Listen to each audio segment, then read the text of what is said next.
Good morning, afternoon, or evening, wherever you are, and welcome to a very special report that dives deep into the enduring bonds and hilarious insights of two comedic titans who have shaped modern entertainment. Tonight, we're peeling back the layers of a friendship that has spanned nearly 3 decades, witnessing its evolution from awkward teenage beginnings on a cult classic TV show to their current status as industry multi-hyphenates. We're talking about none other than Seth Rogen and Jason Segel, who recently sat down for a candid conversation that revealed everything from their formative experiences smoking weed before The Matrix to a truly unforgettable bathroom encounter with a legendary director, and even a naked run-in with a Hollywood icon. This isn't just about friendship.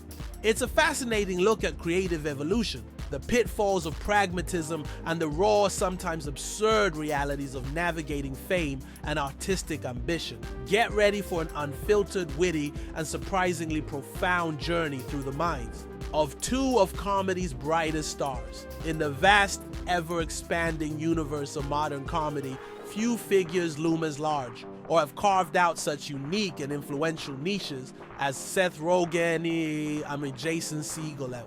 Both emerged almost organically from the fertile grounds of the Apatow comic universe, a breeding ground for raw talent and distinctive comedic voices that would go on to redefine an entire genre.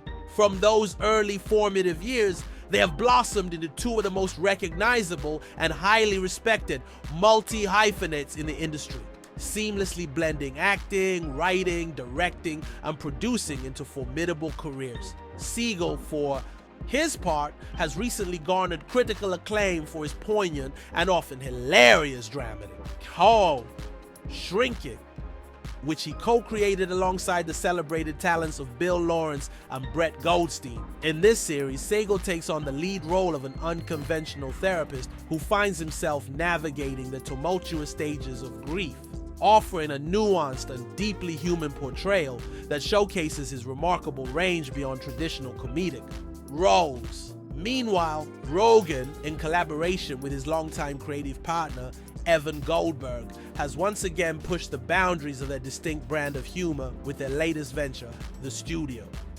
Rogen and Goldberg not only co-created this anticipated series, but also co-direct every single episode, with Rogen stepping into the starring role of a newly appointed studio executive desperately trying to keep his head above water amidst the chaotic currents of Hollywood. Their simultaneous yet distinct ventures into new creative territories highlight their continuous artistic growth and their unwavering commitment to pushing the boundaries of storytelling. The foundation of this remarkable creative partnership, an enduring personal bond between Seth Rogen and Jason Segel, stretches back an incredible 7 years to a pivotal moment in their nascent careers, the shooting of the pilot episode for the beloved cult classic Freaks and Geeks. As Rogen vividly recalls, the first time we met 27 years ago, I was 16 or 17 when we shot the pilot of Freaks and Geeks. The sheer passage of time, nearly 3 decades, underscores the depth and longevity of their connection. Segel, reflecting on that same period, confirms their youthful ages at the time. I was 18 or 19. It's crazy to think about that. The sentiment of disbelief at how much time has flown by is palpable. A shared recognition of their shared journey from teenage aspirants to industry titans. Segel's memory of their initial bond is remarkably precise, pinpointing a specific moment that cemented their early connection. In preparation for this, I was thinking about the first time we bonded. I have a very clear idea of the moment he confidently asserted when Rogen prompted him with, what was it? Segel then unveiled the truly iconic and quintessentially Rogen-Segel origin story of their friendship. It happened while they were deep in the throes of shooting the pilot for Freaks and Geeks, a time when they were all just meeting each other, forging new connections in the intense environment of a television set. Amidst this whirlwind, a cinematic earthquake was about to hit. The Matrix was released. Rogen quickly chimed in, clarifying the precise timing. The film came out the day the pilot wrapped. So in my head, the whole pilot was just a march to the Matrix being released. This detail paints a vivid picture of two young, aspiring actors, fresh off their first major gig, eagerly anticipating a cultural phenomenon. Segel continued the narrative, detailing the moment their bond solidified. We didn't know each other that well. We didn't know anyone else that well. We were all just meeting each other. And all we knew is that you and I both like to smoke weed. This candid admission immediately establishes the laid-back, authentic ethos that has come to define their public personas and their comedic styles. The ritual itself, as Segel recounted, was perfectly fitting for the moment. We rolled giant joints and drove to the movie theater and saw The Matrix together. This image of two future comedy giants on the cusp of their careers, sharing a cinematic experience under such circumstances, is both humorous and deeply nostalgic. The impact of the film on them was profound, as Segel passionately described. I remember coming out of that movie legitimately feeling like something had changed. It was a very inspiring thing. Rogen, ever quick with a witty, culturally resonant comparison, encapsulated its generational significance. It was like our Star Wars, the shared transformative experience with The Matrix, coupled with their early bond over shared interests, clearly served as the primordial soup for a friendship that would not only endure but thrive, shaping their individual careers and their collaborative endeavors for decades to come. The seismic impact of The Matrix viewing, shared in such a formative moment, clearly served as a catalyst for their creative ambitions. Segel reflected on how this experience and his nascent friendship with Rogen propelled them both into a more dedicated approach to their craft. You and I started writing harder after that, Segel admitted, underscoring the immediate inspiration they drew from the film. He then painted a poignant picture of that unique period in their lives, a time characterized by a specific kind of youthful exuberance and innocence that is by its very nature fleeting. I think about that period as something you can never get back, Segel mused, acknowledging the irretrievable nature of that fresh, unburdened creative phase. We had the naivete of youth. We didn't really know how to do it. This admission of early uncertainty is remarkably candid, particularly from two individuals who have since achieved such significant success. Segel specifically recalled his own nascent understanding of acting. I remember having no fucking clue what I was doing at all. Meeting you, you had thoughts about the craft of acting. You were the first serious actor I ever talked to. This reveal highlights Rogen's surprisingly early grasp of performance theory, contrasting sharply with Segel's more intuitive, less analytical approach at the time. Segel admitted his initial strategy was rudimentary. All I did was memorize the lines and try to say them in a way that sounds remotely realistic and natural. It was only through observing his peers on Freaks and Geeks, and particularly through his conversations with Rogen, that he experienced a significant paradigm shift. Then I realized everyone else on the show was creating a whole character. This early realization, sparked by Rogen's influence, marked a turning point in Segel's approach to acting, pushing him beyond mere line delivery to a deeper exploration of character development. The conversation then pivoted to the broader philosophical implications of acting itself, with Segel posing a thought-provoking question that speaks to the heart of performance. But don't you think acting is all just tricks so that when they say action, you feel comfortable? He asked Rogen. It's a pragmatic, almost deconstructive view of the craft, reducing it to a series of learned mechanisms designed to alleviate anxiety and facilitate performance. Rogen's response, however, revealed a fascinating evolution in his own understanding of acting, indicating that the more experience he gains, the more elusive the art form becomes. But the longer I act, the less I understand it, honestly, Rogen confessed. A surprising admission from such a seasoned performer. He even reflected on his past choices with a sense of bemusement. Sometimes I look back at the choices I made and they're more surprising at times than things I would do now. This candid self-assessment suggests a constant state of re-evaluation, a perpetual grappling with the mysterious alchemy of performance, even for those who have mastered its outward manifestations. It's a refreshing perspective from two actors who are clearly still deeply engaged with the nuances of their profession. The conversation between Rogen and Segel then took a turn toward the profound, delving into the wisdom of youth and the dangers of allowing pragmatism to stifle creativity. Segel, pondering the common cliche of asking for advice from one's older self, spun it on its head. People always ask, what would older you say to younger you? I think the opposite is more important for me at this age, he mused. For Segel, the true value lies in holding on to the unbridled, audacious spirit of their younger selves. Don't forget the guys who felt like, why can't I make this movie and end it with a Dracula puppet musical? Why can't we do this whole movie about trying to get our booze? You know what I mean. This nostalgic reflection harks back to a time when creative boundaries seemed non-existent and every wild idea felt possible. There was a naivete that we had. Who's going to stop us? This rhetorical question perfectly captures the fearless, almost reckless abandon of youth, where the constraints of reality had yet to fully set in. Rogen immediately resonated with his sentiment, acknowledging how the harsh realities of the industry and simply getting there can sometimes dull that youthful spark. I've let pragmatism invade my thinking in many ways, he admitted candidly. You get too realistic about things, and you're like, what's gonna work instead of what sounds fun in the moment? This is a common struggle for many artists. The tension between creative impulse and the practical demands of production, marketability, and audience reception. The drive to create something that works can, ironically, sometimes lead to less inspired, more calculated choices. Segel emphatically agreed, reinforcing the idea that strategic thinking isn't always the best approach for creative endeavors. The most strategic decisions I've made have been the worst ones, he declared. A powerful statement that suggests true artistic success often stems from following one's gut and embracing the unconventional rather than meticulously planning for success. Their shared reflection highlights the ongoing battle to preserve artistic purity in an industry that often demands compromise. The discussion then veered into the very genesis of their creative output, with Segel probing Rogen about his artistic true north, a guiding view of life he tries to express through his work. Rogen's response was surprisingly candid and humble. No, sometimes. He admitted that while some of his creations might eventually coalesce around an idea or belief, he wants to convey his creative process rarely starts with a singular, overarching message. I'd say that some things I've made are trying to eventually have an idea that they're trying to get across, something I believe.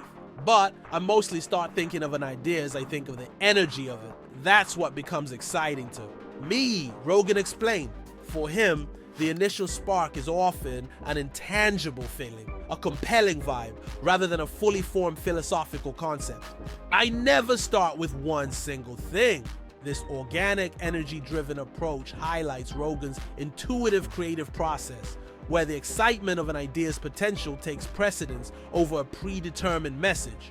Rogen then turned the question and back to Segel, inquiring about his current source of ideas. Segel's response revealed a unique and somewhat reluctant relationship with the writing process. I don't write very often because I don't love it. I find it to be kind of fraught. He confessed. This admission, coming from a successful writer, offers a refreshing dose of reality about the often arduous nature of the craft. For Segel, ideas often spring from personal experience. I think of an idea, something I'm dealing with in my life, and then I try really hard not to write it. This amusing and relatable anecdote suggests a kind of creative resistance, as if he needs to be absolutely compelled by an idea before committing to the difficult process of writing it down. But if it keeps nagging at me, I'm like, this is something I'll write. This nagging process acts as a filter, ensuring that only the most persistent and meaningful ideas make it to the page. Rogen resonated with Segel's struggle to commit, offering a glimpse into his own collaborative process with Evan Goldberg. Me and Evan talk about a Darwinistic approach to our ideas often. The ideas that stick around are the good ideas, Rogen shared. This survival of the fittest mentality for ideas suggests that the best concepts will naturally endure the test of time and repeated discussion, proving their inherent strength and viability. Segel fully agreed with this sentiment, adding, "It's not that hard to think of ideas, but I get a little indecisive about committing to one." This admission of indecisiveness then led Segel to share a piece of advice Rogen had given him for a script he's currently working on, advice that clearly left a profound impact. Segel confessed, "I didn't feel like I was smart enough to write this thing." A relatable insecurity even for established writers. And Rogen's wisdom was simple yet powerful. We're the age now where you write stuff like that. This insight, delivered with the perspective of shared experience, liberated Segel. That's the beauty of this thing, starting to realize. Okay, now let's try to up the degree of difficulty. It speaks to the confidence that comes with age and experience. The realization that they've earned the right to tackle more complex, challenging material. Rogen then elaborated on the broader implications of aging in the creative landscape. Aging is weird in many ways, he acknowledged, but acknowledging that your taste has changed and your sensibilities have changed. This self-awareness is crucial for sustained creative output. He confessed that this realization was initially, a scary thing for me and Evan to even acknowledge. Oh, we don't want to make stuff about dumb teenagers anymore. This candid admission signals a conscious pivot away from the raunchy coming-of-age comedies that defined their early careers. Segel, ever quick with a humorous addition, chimed in, "Or being afraid of girls."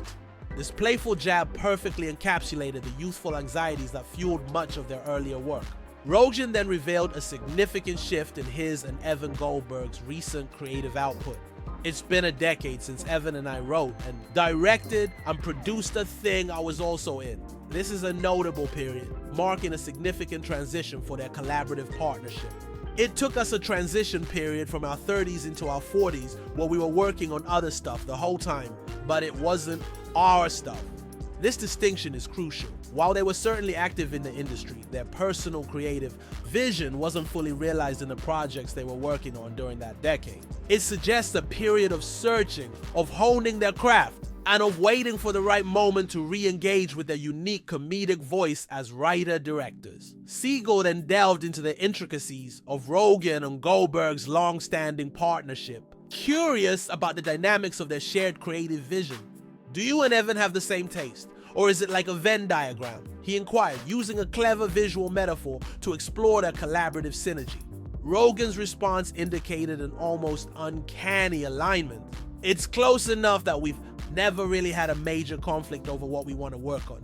There's never been a thing that one of us really wants to make and the other doesn't want to make at all. I know this level of harmonious creative alignment is incredibly rare in a long-standing partnership, especially one that spans so many years and so many projects. It speaks to a deep mutual understanding, a shared comedic sensibility, and perhaps our willingness to compromise when necessary, ensuring that their collective vision remains unified and powerful." The conversation then turned to Rogen's latest project, The Studio, with Segel offering his keen observations.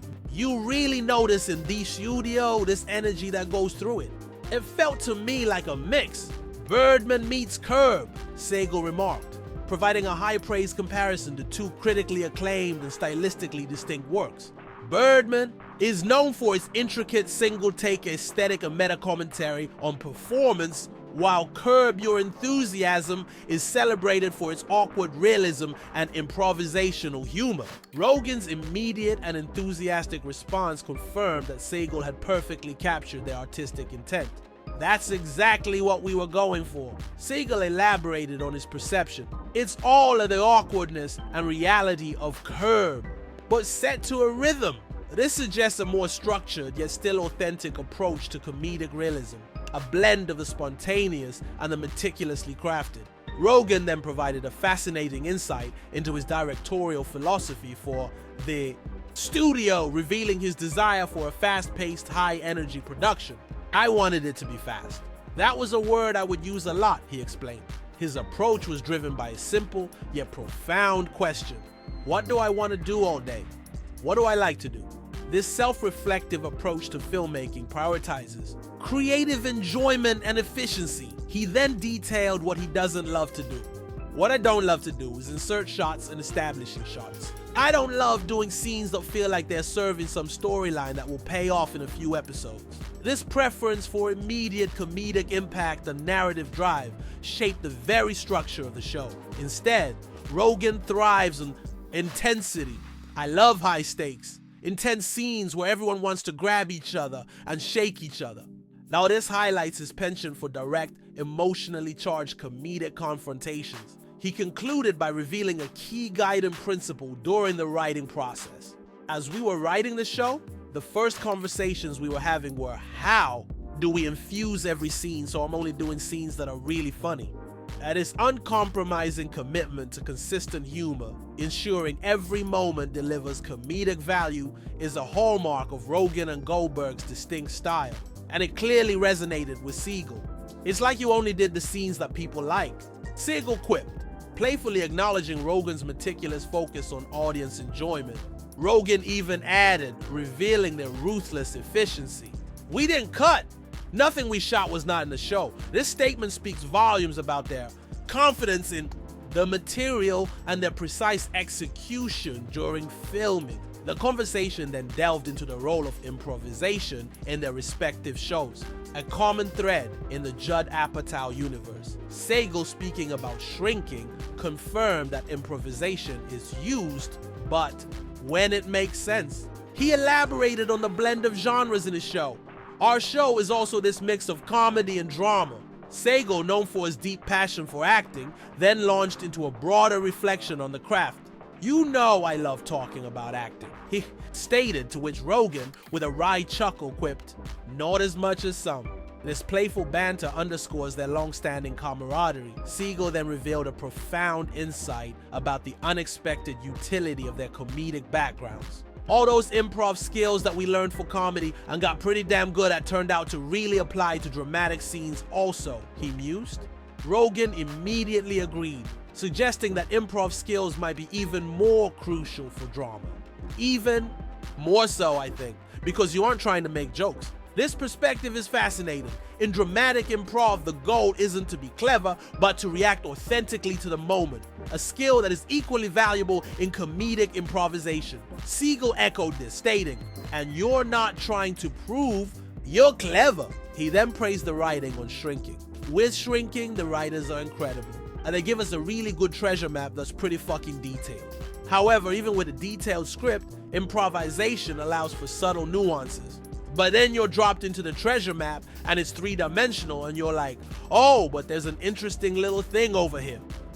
This analogy perfectly captures the balance between structured writing and spontaneous performance, where actors find unexpected moments within the script. Rogen then shifted the conversation to a logistical aspect of TV production that he finds challenging. Does the same person direct the whole show? He asked Segel. Segel replied simply, "No." Rogen then explained his own difficulties with this model. "How's that? That's the one thing I'd never really done. Pam and Tommy was the first time since Freaks and Geeks or Undeclared that I'd acted in a television show, and I honestly struggled with having different directors." This revelation from Rogen highlights the unique challenges of episodic television, where creative leadership can frequently change hands. "I was very thrown off by it, having all these people come in, handing off the show from one person to the next," he admitted. Segel empathized, understanding the complexity. "I get it. There's a lot of moving targets and you're block shooting for locations," so Rogen completed his thought. "Different directors will come in throughout the day." Segel clarified that this specific scenario happens occasionally on Shrinking, emphasizing that the show maintains a cohesive vision thanks to a really cohesive unit up top with Bill Lawrence. Ultimately, Segel concluded with a broader observation about the nature of filmmaking. "But it's an interesting thing, you know, because you do all the jobs, but I don't think anyone knows until you get into editing what the show is." Rogen sharply countered, confident in his own production process. "Not on our show." Now, this brief exchange reveals their differing experiences and approaches to controlling the creative outcome, with Rogen and Goldberg maintaining a tighter grip on the studio through their consistent directing. The conversation then delightfully drifted to the topic of cameos in Rogen's new show, The Studio, particularly the appearance of legendary director Martin Scorsese. Segel inquired, "How about your cameos? Is that the people you've amassed throughout your career?" Rogen's response was surprising and insightful. "No, not at all. I'd say half of them were people I didn't know at all. We wanted people you haven't seen us with before. This strategic decision reflects a desire for fresh pairings and unexpected appearances, adding another layer of intrigue to the show." He clarified that many of these high-profile individuals were mere acquaintances. "Martin Scorsese, we just sent it to his manager. I'd met Zoe Kravitz once or twice. I met a lot of these people in passing. I'm sure you have at a party. This mention of Scorsese then sparked a truly unforgettable anecdote from Segel, a classic celebrity bathroom story that only someone like him could experience and recount. I did meet Martin Scorsese once. I met him at the Golden Globes, and we peed next to each other at the urinal, Segel revealed, immediately grabbing Rogen's attention. The comedic detail then emerged. But I had the kids one, and he had the tall one, so everything about it was just way off. This visual incongruity, the awkward height difference at the urinals with a cinematic legend, created a moment of pure, unadulterated absurdity. That's a great memory, Segel chuckled, cementing its place in his personal Hall of Fame. Rogen, ever observant, chimed in. He's a little guy, adding another layer of humorous detail to the image. The discussion of directing such luminaries led Segel to ask Rogen, were you intimidated to direct people like that? Rogen's confession was immediate and raw. It was the worst thing in the whole world. He explained the source of his anxiety. We were shooting the show in such a specific way that I was so nervous it would be creatively rejected. This reveals the immense pressure he felt to maintain his unique artistic vision, even when working with titans of the industry. Segel, visibly surprised by Rogen's admission of vulnerability, responded, I'm so interested to hear that you get nervous.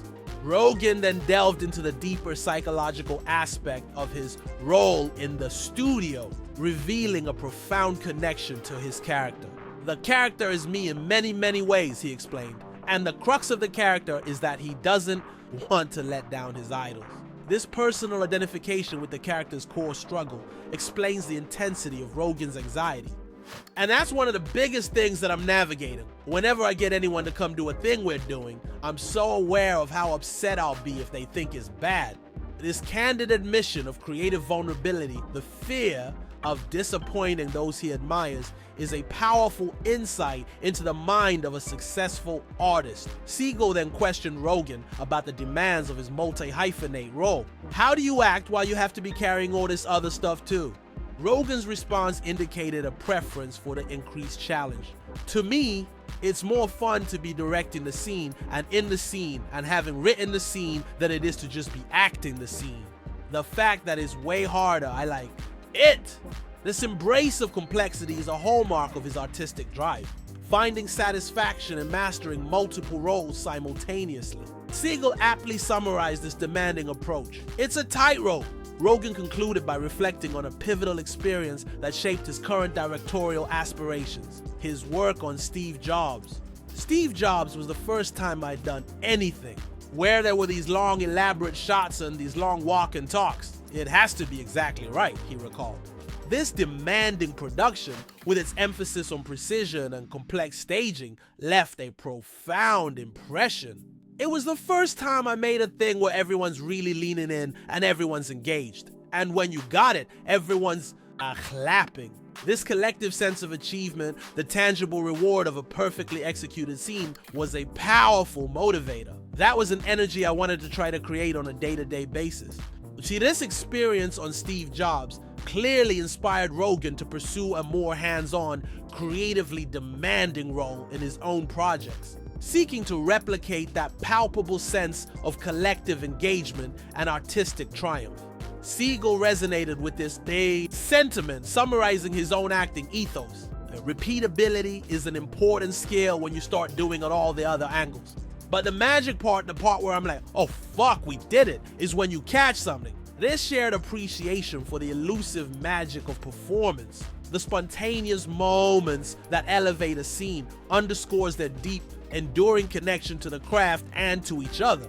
And there you have it, a rare, unvarnished look into the minds and memories of Seth Rogen and Jason Segel, two friends whose shared journey has given us decades of laughter. And now, fascinating insights into the art of making it in Hollywood. Their conversation reminds us that even at the top, the creative process is still filled with vulnerability, unexpected moments, and the enduring power of friendship. Thank you for joining us for this special report. Good day.